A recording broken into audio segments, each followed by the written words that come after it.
merupakan mahasiswa Universitas Islam Negeri Raden Patah, Palembang, dan saya berdomisili di Palembang. Nah, kali ini saya kedatangan tamu ya, merupakan mahasiswa Universitas Sriwijaya Indralaya dengan Kak Opik ya. Nama lengkapnya siapa Kak Opik? Oke, perkenalkan nama saya Nur Muhammad Rofiqul Aziz dengan nomor NIM 06 12 12 8202 5027. Oke, saya berasal dari Prodi Pendidikan Teknik Mesin Universitas Sriwijaya. Kelasnya itu saya dapat di Indralaya kampusnya. Oke, salam kenal buat Kak Zikri Abdullah dari UIN Raden Patah Palembang. Terima kasih telah mengundang saya. Baik, di sini kami akan membahas atau beberapa akan mewawancari topik dan beberapa pertanyaan mengenai pendidikan teknik mesin ya. Ya, Oke. terutama di SMK. Oh, pendidikan teknik mesin di SMK. Baik. Langsung saja ya mungkin ya. Langsung ke Pak, ini lebih mengenai pendidikan di SMK-nya. Oke, pendidikan di SMK itu perlu digarisbawahi. Langsung ke pertanyaan awal ya, Kak Opik ya. Oke, siap. Misal ya, seorang siswa, sebut saja namanya Andi, merupakan siswa SMK di sebuah kota besar di Pulau Sumatera. Ia merupakan seorang yang memiliki bakat di dunia teknik. Hanya saja ia orangnya tidak percaya diri, pemalu, overthinking. Ia selalu ragu akan keputusan dan tindakan yang ia buat. Ia takut keputusan yang ia buat akan ditolak oleh orang lain. Nah, jika Kak Opik ini sebagai seorang pendidik, solusi apa yang akan Anda berikan Kak Opik kepada Andi ini sehingga dia bisa menerima keadaan ini dengan memaksimalkan potensi yang ada pada dirinya? Ini pertanyaannya sangat menarik sekali. Tadi si Andi tadi dia kan mempunyai potensi yang sangat tinggi bakatnya kan, Potensi yang tinggi. terutama di bidang teknik jadi. Nah, tetapi melainkan si Andi ini mempunyai sifat tidak percaya diri, pemalu, overthinking. Oke, jadi solusi yang cukup diberikan kepada seorang Andi ini, bagi seorang pendidik itu seharusnya kita harus mendekatkan diri terlebih dahulu Persiapan tuh? kepada siswa tadi, Andi. Oh, berarti kita mendekatkan diri kepada siswa tersebut. Apalagi seperti saya kan itu dari Fakultas Keguruan dan Pendidikan, itu memang harus bisa menguasai sifat-sifat seluruh siswa yang akan kami didik. Nah, itu cara pertama tadi. Cara pertama kita harus mendekati siswanya. Nah, mendekati siswa tadi. Dan kita harus tahu bagaimana tuh caranya tuh.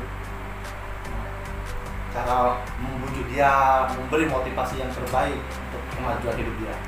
Itu yang bisa. Jadi yang pertama tadi apa Kak Opik? Mendekatkan diri kepada si Andi, siswanya. Tapi kedua? Yang keduanya kita harus mengetahui apa keluhan dia, bagaimana kok, kenapa nggak bisa. Bagaimana bisa terjadi hal itu? Iya. Oke. Cukup. Itu cukup. Oke. Lanjut ke pertanyaan yang kedua ya. Pembelajaran tatap muka telah berubah menjadi pembelajaran tatap maya. Nah, hal ini disebabkan oleh adanya pandemi COVID-19 ya. Banyak kendala yang dihadapi ketika pembelajaran daring, mulai dari sinyal buruk, kuota terbatas, semangat dan kemandirian peserta didik yang lemah dalam pembelajaran sehingga pembelajaran terkesan monoton dan tidak menyenangkan. Nah, jelaskan nih bagaimana cara Anda sebagai pendidik dapat membuat pembelajaran tatap maya tetap menyenangkan bagi peserta didik. Ini pertanyaan juga bersangkutan dengan saya juga nih, sebagai mahasiswa COVID-19. Pada zaman COVID-19 itu tatap maya. Yang tadi mahasiswa sebelumnya itu kuliah melalui kampus langsung, sedangkan kita yang angkatan 2020 hanya menggunakan tatap maya ini, online ini. Nah, jadi kalau pembelajaran tatap maya untuk menyenangkan bagi peserta didik itu, pertama cara sistem pembelajarannya. Nah, bagaimana kita caranya untuk memberikan pelajaran itu kepada peserta didik agar peserta didik itu merasa nyaman, merasa tidak bosan ketika kita ajarkan suatu pembelajaran itu. Dan caranya yaitu kita lakukan kuis, pemberian hadiah kepada mereka, bisa berupa pulsa, bisa berupa hadiah uang secukupnya. Apalagi di zaman COVID-19 ini kan banyak keluarga-keluarga yang kurang mampu uangnya, ekonominya kan. Itu bisa cara salah satu caranya untuk mengatasi pendidikan pendidikan di zaman pendidikan pada zaman COVID-19 ini. Oke, berarti lebih ke reward ya berarti ya. Iya. Jadi kita tuh berarti sebagai pendidik harus bisa mengasih reward gitu. Ya. Jadi selain kita diberi tugas terus, dikasih pembelajaran, alangkah baiknya kita sebagai pengajar kita memberikan reward kepada peserta didiknya. Reward itu tidak harus di akhir semester. Jadi ketika kita sebagai guru ini melihat dalam pembelajaran, oh siswa ini bosan, oh siswa ini ngantuk, kita harus ambil tindakan walaupun melalui dunia maya. Tadi tindakannya seperti tadi, kasih kuis, kasih reward yang bisa menjawab pertanyaannya. Atau tidak ubah cara belajarnya gitu ya. Ya bisa juga itu ubah cara pembelajarannya. Baik. Itu Cukup yang kedua ya. ya. Lanjut ke pertanyaan yang ketiga ya. Emosi remaja itu cenderung tidak stabil, sering meluap-luap, perasaannya mudah marah, terbawa emosi dan emosi-emosi negatif lainnya. Terkadang sikap itu diarahkan ke hal-hal negatif.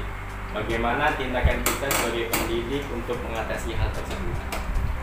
Oke, ini masalah emosional. Emosi remaja itu memang susah mengatasinya. Apalagi seperti kita ini, baru tampatan sekolah, SMA, dan sekarang yang di kuliah.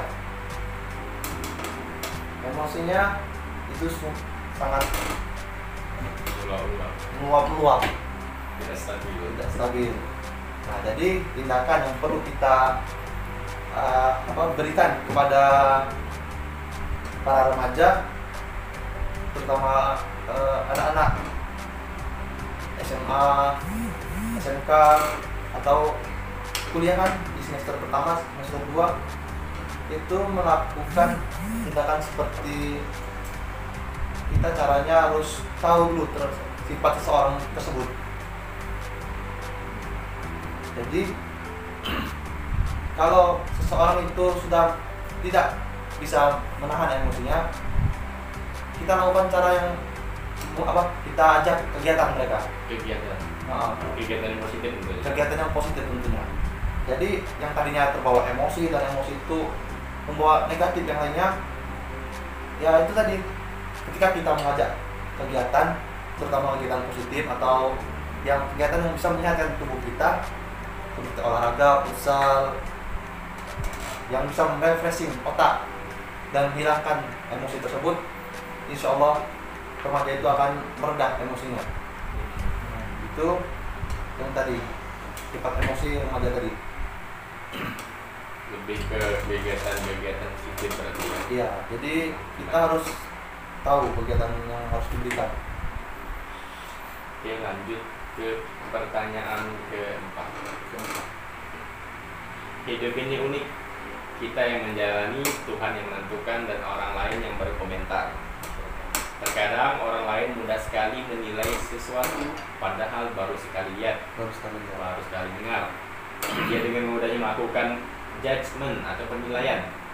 Ada suatu cerita di mana ada seorang siswa yang sedang menempuh suatu pendidikan di suatu kota. Orang-orang sekitar yang bilang bahwa dengan ia sekolah tersebut akan memberatkan orang tua. Sekolahnya tidak akan selesai karena kekurangan biaya, serta omongan-omongan lainnya yang sebenarnya tidak enak untuk didengar. Jika kalian berada pada posisi tersebut, apa yang akan kalian lakukan? Dan jika posisi kalian sebagai pendidik, nasihat dan motivasi apa yang kalian akan berikan kepada siswa tersebut? Oke, di sini kita ada dua posisi di sini berarti ya. Sebagai anak, sebagai pendidik gitu ya. Jadi tadi kalau yang sebagai anak, memang semua orang, semua makhluk hidup, terutama manusia, hewan ini nggak masuk hidup. Semua orang itu mempunyai sifat, hanya sekali lihat atau melihat covernya zaman sekarang ini. Jadi covernya ini begini orangnya, sudah tangkapan dia buruk nih orangnya. Itu yang harus kita hindari, teman-teman. Jadi jawabannya untuk sebagai saya pelaku ini, misalnya tadi di posisi siswa tadi ya, misalnya di posisi apa tadi? Anak posisi. Ya di posisi yang tersebut, di posisi pelaku. Posisi pelaku tadi kan, itu yang saya lakukan itu adalah memberikan motivasi pada diri saya sendiri. Paham kan? Contohnya gimana? Contohnya gini, misalnya saya lagi gimana? Saya misalnya lagi sekolah, terus guru saya tuh baru lihat sekilas tentang saya, entah itu melalui pandangan gurunya atau pandangan tetap maya. Oh, si anak ini nih, ini sifatnya kok pemalas gini, kurang rajin, nggak aktif. Nah, itu baru sekilas gitu kan, belum ketemu di depannya sendiri. Nah, itu tindakan yang saya lakukan itu ya tadi, memberikan motivasi terhadap diri saya itu bahwa saya harus sanggup memberikan tadi tanggung jawab tadi, memberikan hasilnya. Seperti ya saya sumpah nanti bisa akan memberikan yang terbaik buat diri saya, dan akan saya tunjukkan kepada orang-orang yang telah merendahkan saya. Itu sebagai tadi posisi yang di bawah. Nah, jika Anda sebagai pendidik, nasihat motivasi apa yang kalian berikan kepada siswa? Ini mendidik tadi ya, sebagai guru atau pendidik, yang akan saya lakukan itu memberikan motivasi lagi. Iya, motivasi lagi. Karena motivasi itu sangat penting bagi hidup kita nih. Gunanya untuk apa? Untuk kemajuan hidup kita, agar hari ini lebih baik dari hari yang kemarin. Itu kuncinya. Nah, yang motivasi itu contoh yang akan saya berikan kepada anak-anak tuh ya tadi, misalnya ada anak yang sudah dijelekan, direndahkan oleh temannya. Kenapa kamu nak ini? Tidak pak, ini misalnya saya direndahkan oleh teman-teman saya. Tidak apa, kabar aja. Memang kehidupan tuh kadang di atas, kadang di bawah kita. Sekarang kamu bisa ada di bawah posisi kamu sekarang. Kemungkinan 5 tahun ke depan kamu akan bisa menunjukkan kepada teman-teman kamu yang telah merendahkan ketika sekolah dulu. Itu motivasi yang harus diberikan kepada siswa.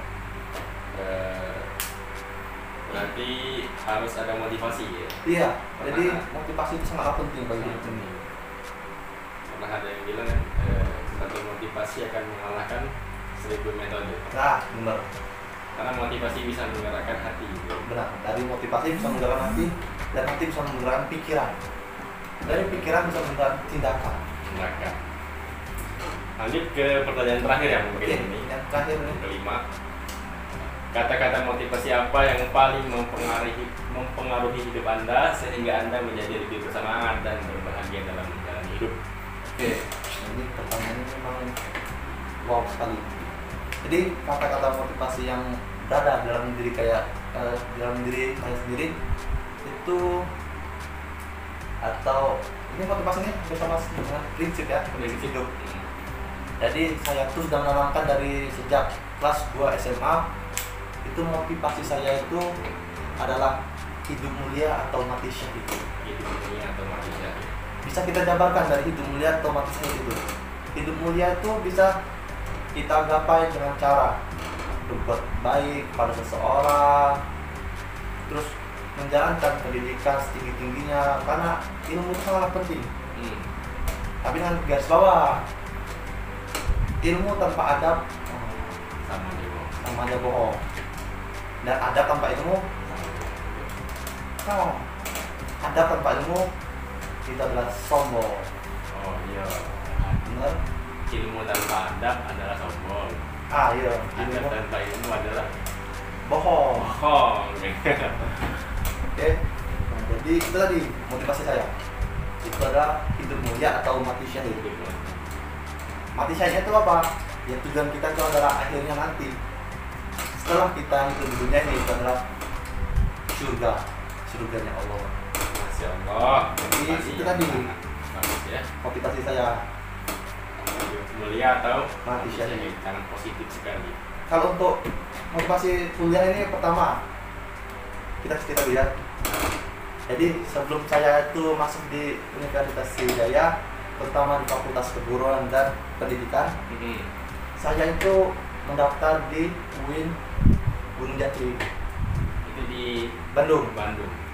Jadi saya itu sudah diterima sana jalur prestasi. SN ya? Ya kalau di SN-nya kalau di itu seperti SN lah. Oh, SPAN mungkin. Nah, SPAN ketika IN kalau di UIN Bandungnya. Oke. Jadi ceritanya tuh saya sudah diterima di situ dengan jurusan perbandingan mazhab dan hukum. Keren nggak hukumnya? Nah itu sebelum saya tes SN.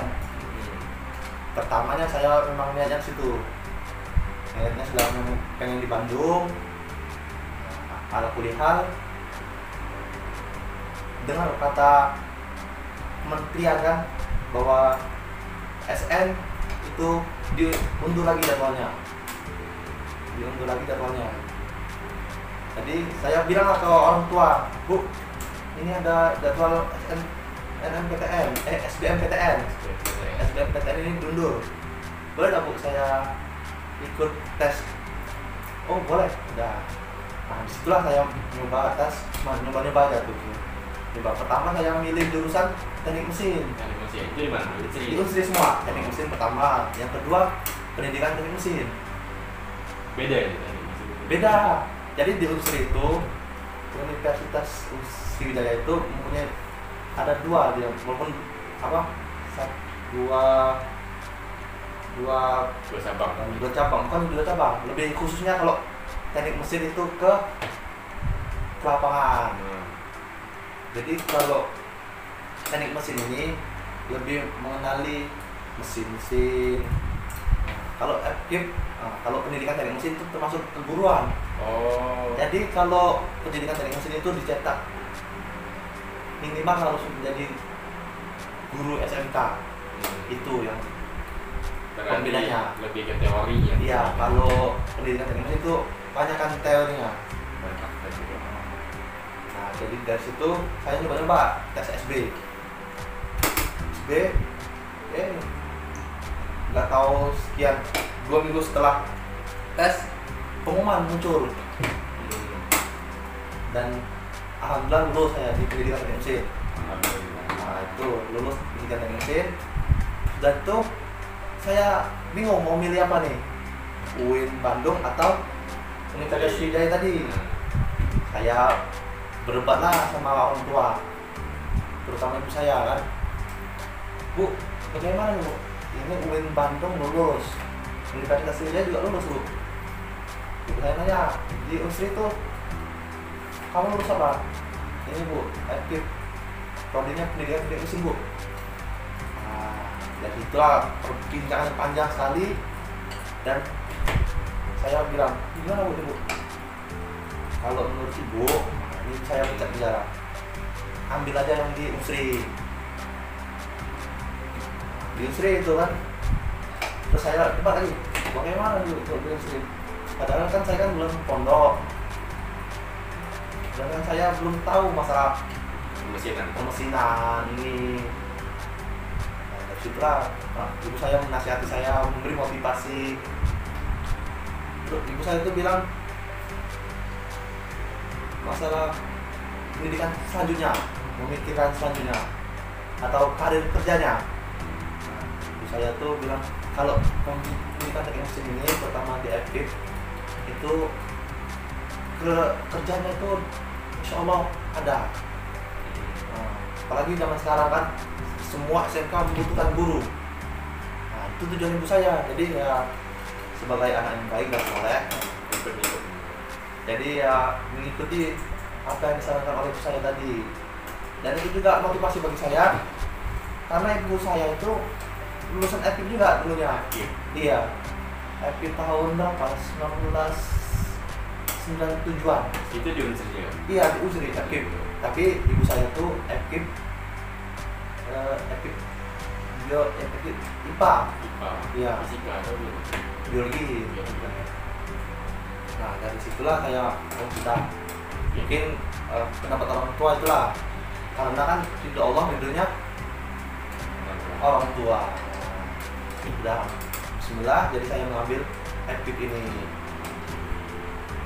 Dan UIN jembat jadi itu saya lepaskan. Tapi nggak kena denda ya? Nggak kena denda. Soalnya ya ada rasa rugi juga ada. Soalnya sudah dibayar, kantinnya sudah dibayar. Meskipun lebih rendah dari Unsri kan. Ya bismillah, jadi saya hadapi dulu. Oke, mungkin ya, cukup sampai sini pertanyaan kita mengenai pendidikan teknik ya. Pendidikan teknik mesin ya. Ada yang mungkin nggak tanyakan? Mungkin ya kata-kata terakhir tadi mengenai motivasi. Jadi buat kalian semua adik-adik SMA maupun mahasiswa masih semester awal, itu janganlah sampai memilih salah memilih jurusan, karena itulah yang akan menentukan kalian ke depan. Dan tadi bisa kita simpulkan dari seluruh soal tadi, ada salah satu soal yang mengenai tadi apa tadi? Potensi tadi ya. Potensi. Jadi ya potensi itu bisa kita sambilkan dengan perkuliahan. Jadi di lain waktu kita kuliah, itu bisa kita mengembangkan potensi kita di luar jam kuliah. Tadi gunanya untuk menambah bahasanya itu, pengalaman hidup kita, ilmu baru. Karena ilmu itu tidak hanya didapatkan dalam perkuliahan saja. Di luar perkuliahan kita bisa mendapatkan ilmu.